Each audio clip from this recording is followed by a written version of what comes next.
Yo les dije que no era mi estómago, conste.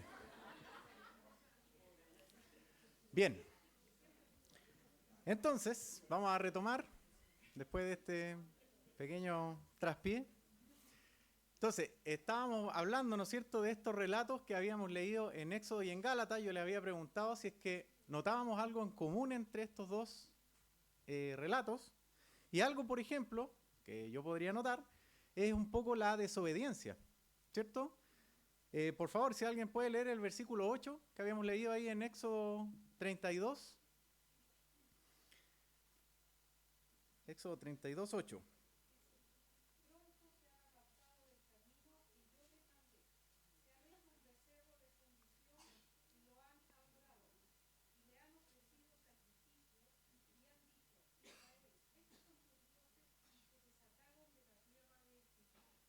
Muchas gracias. Entonces leímos ahí que decía, pronto se han apartado del camino que yo les mandé. Entonces Dios les había dejado una instrucción, ¿cierto? Y el pueblo que hizo se fue por otro camino, se desvió prontamente, ¿cierto? Estuvieron súper vivos, pero para hacer lo malo. Y en Gálatas, cuando leyó Flavia recién, decía algo similar, ¿o no? Decía lo mismo. Por ejemplo, el versículo 1, en el capítulo 3, ¿qué fue lo primero que dijo Pablo? Gálatas insensatos. ¿Quién os fascinó para no obedecer a la verdad? Es decir, desobedecer. Entonces, por ejemplo, en estos dos textos tenemos la desobediencia en común. Sin embargo, hoy día no nos vamos a enfocar en la desobediencia. No es de lo que vamos a conversar hoy, lo que vamos a estar estudiando, sino que les voy a plantear una pregunta que yo me hice, a lo mejor usted nunca se la ha hecho, no lo sé, pero cuando uno lee el relato de Éxodo, ¿nunca se ha preguntado cómo se le ocurrió hacer algo así?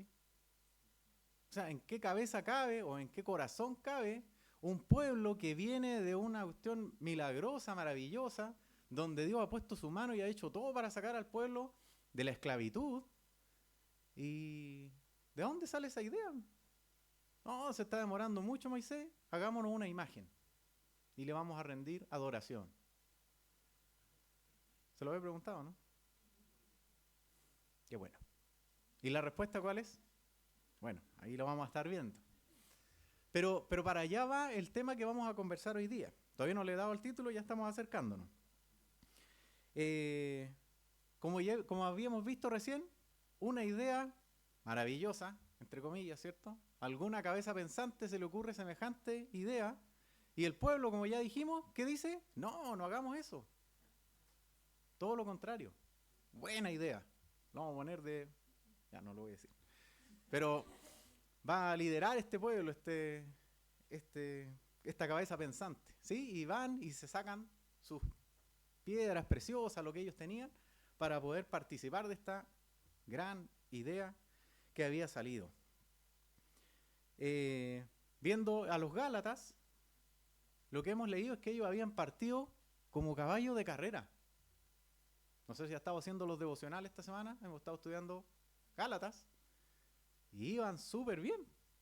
Habían partido creyendo, se habían acercado al Señor, habían dejado atrás sus convicciones anteriores, iban en pos de Cristo, pero algo pasa en el camino que sus convicciones comienzan a decaer.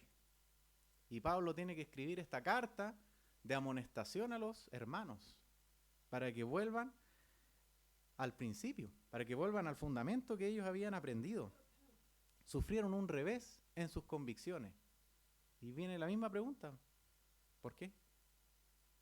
¿En qué cabeza cupo poder ir en una dirección y empezar a apuntarle a otra?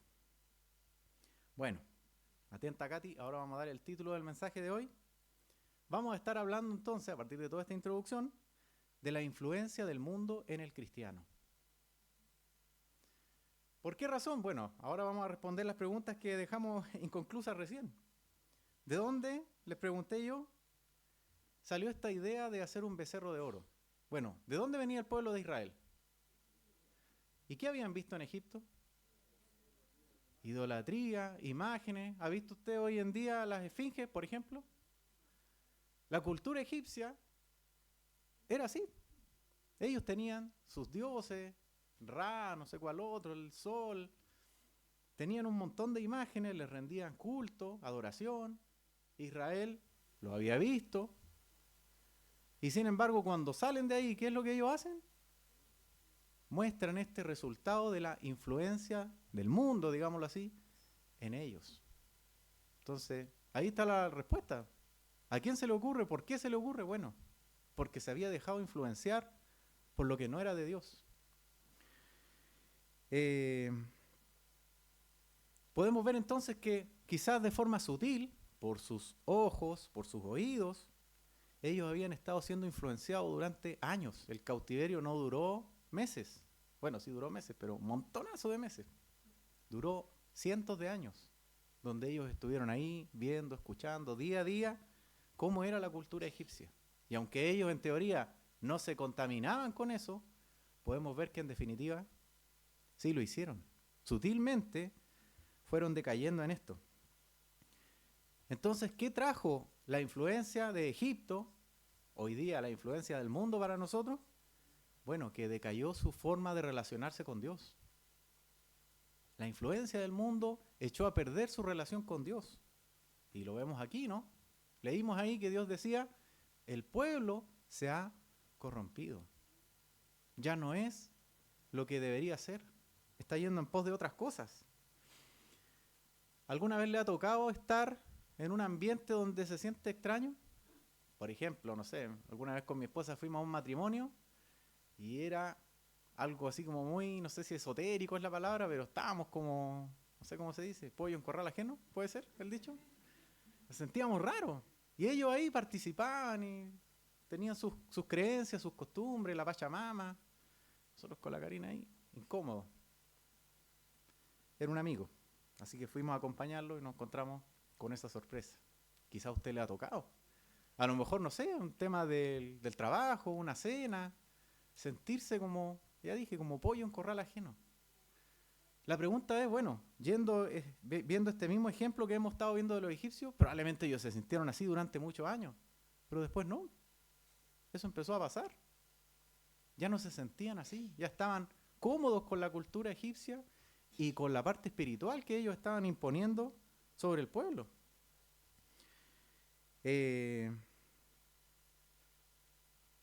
Vamos, por favor. ¿Se acuerda qué fue lo que leímos, cierto? Éxodo, ¿qué capítulo? Ya, vamos a la mitad. Éxodo 16.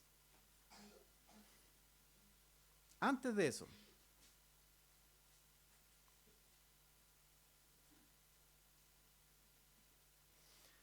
uno podría pensar que fueron las circunstancias las que llevaron al pueblo a hacerse el becerro de oro, ¿no? A lo mejor, como ahí decía, Moisés se demoraba, a lo mejor la impaciencia, podríamos tratar de buscarle una excusa a esto. Fíjese lo que dice mucho antes, en el capítulo 16, versículo 3. Y les decían los hijos de Israel, ojalá hubiéramos muerto por mano de Jehová en tierra de Egipto, cuando nos sentábamos a las ollas de carne, cuando comíamos pan hasta saciarnos, pues nos habéis sacado a este desierto para matar de hambre a toda esta multitud. El pueblo ya venía quejándose.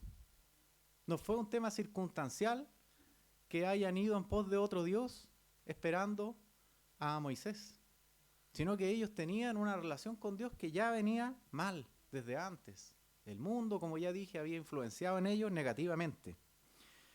¿Y ellos qué estaban haciendo? Extrañando a Egipto, extrañando el mundo. ¿Sí? Su celo por Dios ya ni siquiera era comparable con su deseo carnal.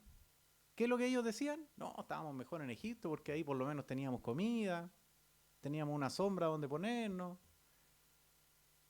buscando sus deseos carnales por sobre su relación con Dios, su comodidad, entre comillas, porque eran esclavos, ¿sí?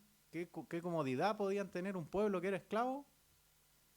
Me genera mis dudas, pero bueno, eso es lo que ellos ansiaban. Entonces, la influencia del mundo, de este contexto en Egipto, viendo este primer ejemplo, ¿qué produjo en ellos? Desinterés por Dios. tuvo un efecto totalmente negativo en su vida espiritual. Les produjo un desánimo espiritual. Ellos ya no estaban preocupados de relacionarse con Dios, sino que fueron en pos de una imagen que ellos mismos construyeron.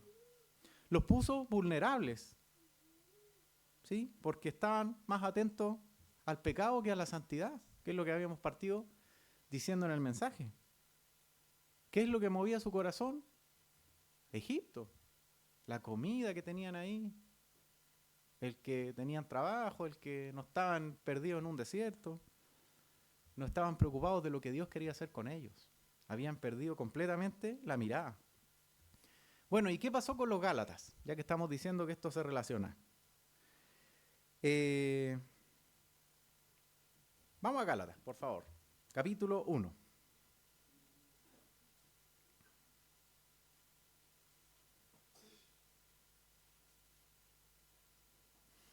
¿Qué dice el versículo 6 de Gálatas capítulo 1? Estoy maravillado de que tan pronto os hayáis alejado del que os llamó por la gracia de Cristo para seguir un evangelio diferente. ¿Qué había ocurrido entonces en la iglesia de Galacia? Lo mismo que estábamos viendo en Egipto. El mundo había entrado a la iglesia, había influenciado sus corazones, y por lo tanto vemos acá que Pablo les dice, estoy maravillado ¿de qué? De que tan pronto os hayáis alejado del que os llamó. Más encima, para seguir un evangelio distinto, diferente. No porque hubiese otro, sino que porque se estaban yendo en pos de algo equivocado. Si se fija, la carta empieza mal, si lo queremos ver así. Flavia nos leyó el capítulo 3 y ¿cómo iba la cosa? Igual, o peor. Capítulo 5 de Gálatas. Ya nos estamos acercando al final. ¿Y qué dice el versículo 7? Vosotros corríais bien. ¿Quién os estorbó para no obedecer a la verdad? O sea, la carta completa de principio a fin está hablando de algo. ¿Y qué es ese algo? Bueno, hartas cosas, ¿cierto? Asociadas a la ley, a la fe, a la cruz de Cristo. Pero de acuerdo a lo que nosotros estamos hablando, de cómo la iglesia se había dejado influenciar por el mundo. ¿Y qué había ocasionado eso en ellos? Si pensamos que el Antiguo Testamento no es tan parecido a lo que tenemos ahora, bueno, veamos el Nuevo. Lo mismo. Había estropeado su relación con Dios. Su vida espiritual se había venido abajo. ¿Por qué? Porque estaban yendo ahora en pos de otras cosas. Y Pablo escribe entonces esta carta para amonestarlos, porque su fe había decaído, se había distorsionado. Entonces, habían personas, en el contexto de la carta a los Gálatas, falsos maestros, que decían tener una verdad que realmente no era. Y ellos, en vez de discernirlo y poder diferenciarlo, lo aceptaron, influenciados por el mundo, imponiendo tradiciones de hombres que no estaban escritas en la palabra de Dios y poniéndole carga a los hermanos, corrompiendo el evangelio, corrompiendo su relación con Dios. Entonces, bueno, ¿qué podemos decir de eso? Que sutilmente la influencia del mundo, así como entró en Egipto, entró en la iglesia, sin que ellos se dieran cuenta, hasta que Pablo les manda esta carta de amonestación para que abrieran los ojos. El mundo parece no tener nada malo, ¿cierto? Pero ¿y qué tiene de malo? ¿Cuál es el problema? Pero corrompe nuestra relación con Dios. Y entonces, ¿qué tenemos que hacer nosotros? Bueno, estar atentos a eso para no permitir que el mundo, que la influencia del mundo en nuestras vidas interrumpa nuestra relación con Dios.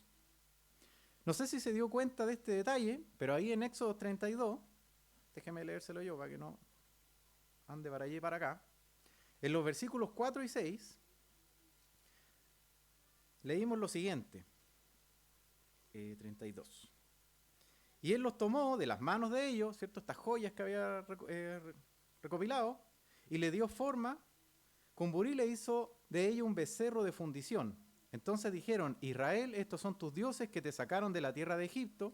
Y viendo esto Aarón, edificó un altar delante del becerro y pregonó a Aarón, de mañana será fiesta para Jehová. Probablemente ellos dijeron, bueno, pero ¿cuál es el problema si no nos hemos olvidado de Jehová? Estamos haciendo este becerro, pero nosotros tenemos clarito que le vamos a hacer una fiesta a Jehová. No nos hemos olvidado de él. Pero ¿qué fue lo que Dios dijo de esa acción y de ese pueblo? Que estaban corruptos, que estaban malos. Pero ellos, ¿qué decían? No, ¿qué tiene de malo? Si no nos hemos olvidado de él, le vamos a hacer fiesta mañana. Y dice que se levantaron temprano, inclusive. Bueno, eso mismo pasa con el mundo y cómo nos influencia. Ciega nuestra vista y nosotros creemos estar bien, cuando en realidad vamos mal. A lo mejor lo mismo pasaba con los Gálatas. Quizás cuando le dieron una primera lectura a lo que Pablo le escribió, tienen que haber dicho, oye, pero si nosotros no hemos dejado de creer que Cristo es el Hijo de Dios, ¿no? Seguimos creyéndolo. Pero luego, en la medida que Pablo va abordando temas con ellos, probablemente empezaron a reaccionar, a darse cuenta de lo que estaban haciendo mal. Pero en un principio, yo me imagino, tienen que haber dicho, ¿qué está hablando? ¿Por qué dice que nos desviamos? Seguimos aquí reunidos, hablando de Cristo. En fin, ¿cierto? Bueno, ¿cuál es el primer punto entonces de nuestro mensaje? Son dos, no se asusten, no nos queda mucho.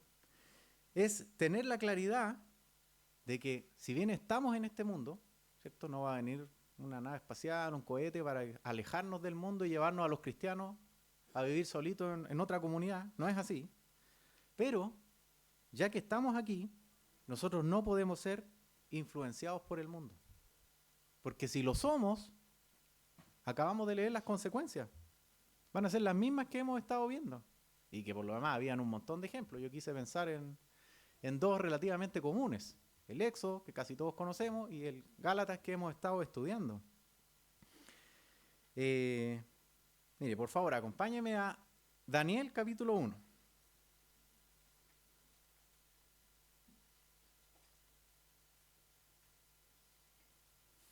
¿Se acuerda de este joven Daniel, cierto? El día de la escuela dominical estuvieron leyendo. Me consta. Lo escuché. Estaba ahí yo. Pero mucho antes de eso, dice el versículo 1 al 8, lo voy a leer rápido. En el año tercero del reinado de Joacim, rey de Judá, vino Nabucodonosor, rey de Babilonia, a Jerusalén y la sitió. ¿Ok? Un extranjero se hizo con la ciudad de Jerusalén. Y el Señor entregó en sus manos a Joacim, rey de Judá, y parte de los utensilios de la casa de Dios, y los trajo a tierra de Sinar, a la casa de su Dios, y colocó los utensilios en la casa del tesoro de su Dios. Y dijo el rey a Aspenaz, jefe de sus eunucos, que trajese de los hijos de Israel, del linaje real de los príncipes, muchachos en quienes no hubiese tacha alguna, de buen parecer, enseñados en toda sabiduría, sabios en ciencia, de buen entendimiento, e idóneos para estar en el palacio del rey, y que les enseñase las letras y las lenguas de los caldeos. Y le señaló el rey ración para cada día de la provisión de la comida del rey y del vino que él bebía, y que los criase 3 años para que al fin de ellos se presentasen delante del rey. O sea, dijo, denle de lo mejor, de lo mismo que yo como y de lo que yo bebo, dénselo, para que estén perfectamente capacitados. Entre estos estaban Daniel, Ananías, Misael y Azarías de los hijos de Judá. A estos el jefe de los eunucos puso nombres, puso a Daniel Belsasar, a Ananías Sadrac, a Misael Mesac y a Azarías Abednego. Y Daniel, y aquí venía el versículo que quería compartir, propuso en su corazón no contaminarse con la porción de la comida del rey, ni con el vino que él bebía. Pidió por tanto al jefe de los eunucos que no se le obligase a contaminarse. Probablemente aquí hay un trasfondo, que no vamos a detallar ahora, ¿no es cierto?, de esta contaminación, pero lo que quiero resaltar es que fíjese cómo era la actitud de Daniel. Su pueblo acababa de ser invadido, ¿cierto?, por este imperio, habían sido llevados cautivos, y él, entre comillas, era un beneficiado, porque a muchos probablemente los pusieron a hacer trabajos forzosos, otros perdieron la vida, pero él y unos cuantos más fueron llevados a ser tratados como príncipes, a comer lo mismo que comía el rey, a beber como bebía el rey, por el hecho de ser inteligentes, sabios. Pero él, ¿qué dijo? Yo ni siquiera de su comida voy a comer. Una actitud distinta a la que hemos estado viendo. Él propuso en su corazón no contaminarse. O sea, para él relacionarse, ya fuera de cualquier manera, con este pueblo, lo veía como una amenaza a su relación con Dios. Y por esa razón es que come distinto y bueno, después sigue la historia, ¿no es cierto? Y dice que su cara estaba mucho más rebosante que la de los demás. Bueno, en fin. Pero enfoquémonos en esto. La actitud de Daniel, buscando que nada interrumpiera su relación con Dios.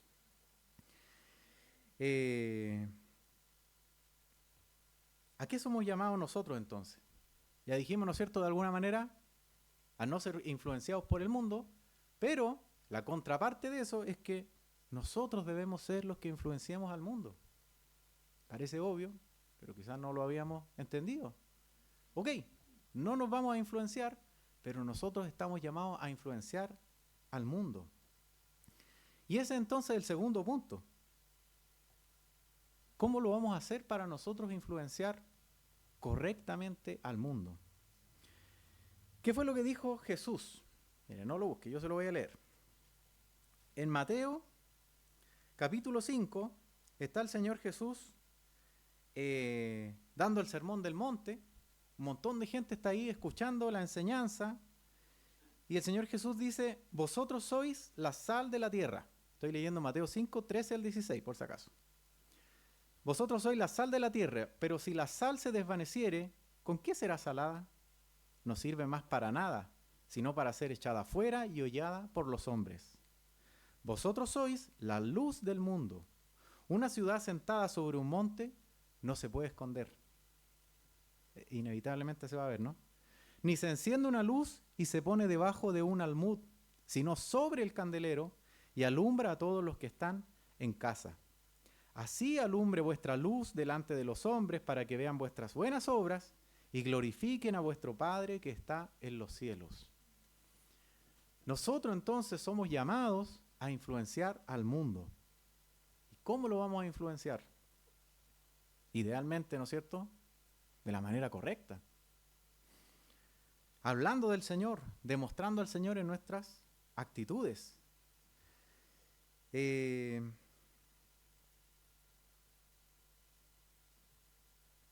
¿Cuál es entonces, no sé si llamarlo secreto, ¿no?, pero ¿cuál es el enfoque que nosotros debiéramos tener para poder ser buenos, bueno, ya que hay hartos jóvenes aquí, influencers?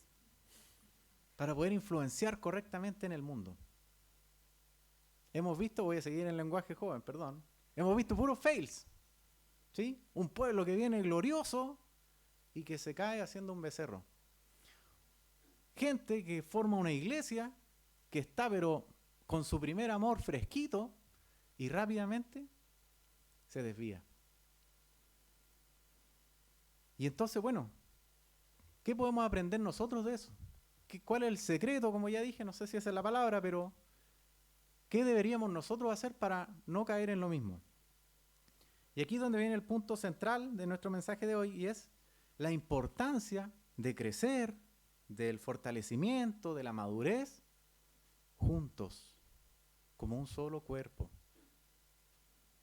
Ese es el llamado que el Señor nos hace, a estar juntos, a crecer juntos, a madurar juntos, a corregirnos mutuamente. Cuando nosotros caminamos de esa manera, entonces nosotros vamos a poder influenciar correctamente al mundo. Y la influencia del mundo no va a tener el efecto en que vimos en Éxodo o que vimos en Gálatas. Porque vamos a tener, si se quiere decir así, un blindaje, una inmunidad, porque vamos a estar en la comunión con el Señor y entre los hermanos. Pero cuando uno de nosotros está solo y apartado, créeme que estás vulnerable, porque no estás siguiendo lo que el Señor mismo nos ha enseñado, que somos un cuerpo, que tenemos que crecer juntos, que debemos madurar y fortalecernos entre nosotros mismos, por supuesto, por el Señor.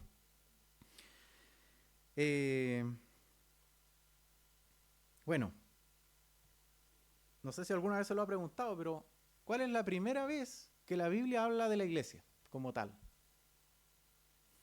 Si usted tiene una Biblia electrónica como yo, puede buscar ahí iglesia y le va a aparecer Mateo capítulo 16, versículo 18. Esa es la primera vez que en la Biblia se habla de la iglesia y es un versículo más que conocido. Dice lo siguiente: y yo también te digo que tú eres Pedro. ¿Quién está hablando? Jesús. ¿Ve que conocía el pasaje? Tú eres Pedro, le dice, y sobre esta roca edificaré mi iglesia, y las puertas del Hades no prevalecerán contra ella. ¿Cuál es esa roca? ¿De qué está hablando? Vayamos más atrás. ¿Qué fue lo que dijo Pedro en el versículo 16? Respondiendo Simón Pedro dijo: tú eres el Cristo, el Hijo del Dios viviente. ¿Podemos entender entonces cuál es esa roca o no? Pedro hace una declaración de fe, al igual como nosotros hemos hecho, de quién es esta persona, quién es Cristo, y está diciendo que sobre esa roca edificará su iglesia. ¿Se acuerda de esta parábola que hemos visto de el que construye sobre la arena, el que construye sobre la roca? La iglesia está fundada sobre una roca que es Cristo. No es un fundamento débil, no es un fundamento firme, es el mejor fundamento, es inamovible. Esa es la roca sobre la cual crece la iglesia. Es la enseñanza que el Señor Jesús dejó. Y por lo tanto nosotros somos parte de la iglesia y debemos, para poder ser buenos influenciadores, para no decir influencers, y no ser influenciados por el mundo, debemos vivir de esa manera, en comunión los unos con los otros. Miren, vayamos por favor. Mateo capítulo 18. Ya que estábamos por ahí, si es que alguien lo siguió. Vamos a ver algunos ejemplos donde se usa la palabra iglesia y qué es lo que estamos aprendiendo de ella. Por ejemplo, en Mateo 18, 17 dice: y si no los oyere a ellos, dilo a la iglesia. Y si no oyere a la iglesia, tenle por gentil y publicano. ¿Qué aprendemos aquí de la iglesia? Bueno, la iglesia es el lugar donde nos edificamos y nos corregimos mutuamente, por amor. Pareciera que este versículo es duro, pero es alguien que ya definitivamente no quiere entender. Pero si nos quedamos con lo primero que está diciendo, corrígelo, enséñale a tu hermano en amor. Por lo tanto, es aquí donde nosotros podemos. Imagínate que uno de nosotros está siendo influenciado por el mundo y no viene a la iglesia. ¿Cómo podemos ayudarlo? La enseñanza es unos con otros, poder fortalecernos. Vayamos por favor a Hechos. Capítulo 2.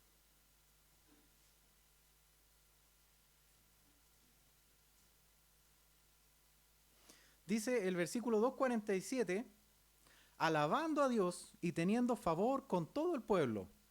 Y el Señor añadía cada día a la iglesia los que habían de ser salvos. No los salvaba y los dejaba por ahí. ¿Sí? Ahora eres salvo, ve tú qué es lo que vas a hacer. No. Sino que los añadía a la iglesia. Los volvía parte de este cuerpo. ¿Sí? ¿Con qué fin? Lo mismo que hemos estado diciendo, crecimiento mutuo, corrección mutua, crecer en el amor. Ya no me siga porque se va a volver loco con tantos versículos. Yo le voy a leer. Hechos capítulo 8, versículo 3. Dice: y Saulo asolaba la iglesia y entrando casa por casa, arrastraba a hombres y a mujeres y los entregaba en la cárcel. ¿Asolaba a quién? A la iglesia. Entraba casa por casa. No es que estuvieran 24 horas, todos los minutos, todos los segundos, siempre juntos. Ellos tenían sus casas.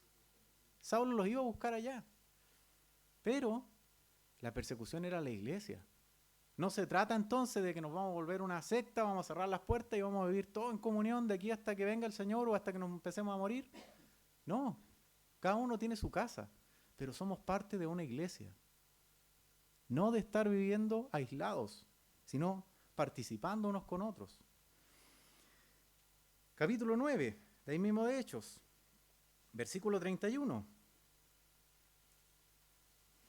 Entonces las iglesias tenían paz por toda Judea, Galilea y Samaria, y eran edificadas, andando en el temor del Señor, y se acrecentaban fortalecidas por el Espíritu Santo.